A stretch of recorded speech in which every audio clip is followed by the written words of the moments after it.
Boris Johnson's standoff with Brussels intensified when the EU's chief negotiator rejected his bid for a Canada-style trade deal. Michel Barnier claimed Britain's proximity to the continent meant the country needed stronger ties to the EU than the Prime Minister's preferred zero-tariff plan. EU chiefs also signalled they will demand that the UK hands the Elgin marbles back to Greece as part of a trade deal.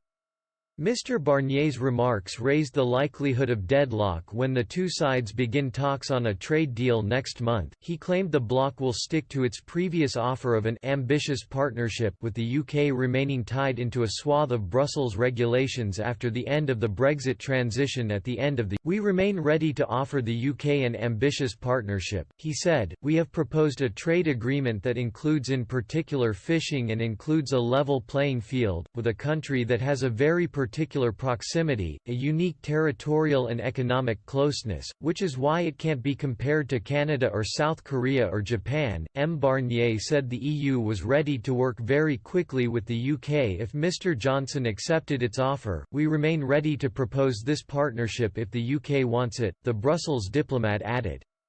In a swipe at the Prime Minister's threat to walk away from talks if the bloc refuses a Canada-style deal, M. Barnier also hit out at the polemic coming from the UK. His blast came as an EU document showed his negotiating mandate was being expanded to address issues relating to the return or restitution of unlawfully removed cultural objects to their countries of origin. A diplomatic source claimed the clause was a reference to the ancient Greek statues in the British Museum, which were taken from the Parthenon in Athens in the 19th century and have long been demanded by successive Greek governments. M. Barnier's dismissal of Mr. Johnson's request for a Canada-style deal followed a speech by the head of Downing Street's negotiating task force insisting the UK will not accept continuing Brussels rules and regulations after the end of the Brexit transition on December 31.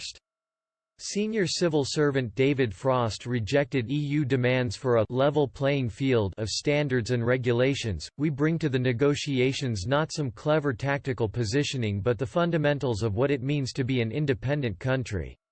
It is central to our vision that we must have the ability to set laws that suit us, to claim the right that every other non-EU country in the world has. Mr. Frost said in a lecture at a university in Brussels. So to think that we might accept EU supervision on so-called level playing field issues simply fails to see the point of what we are doing. It isn't a simple negotiating position which might move under pressure, it is the point of the whole project. That's also why we will not extend the transition beyond the end of this year.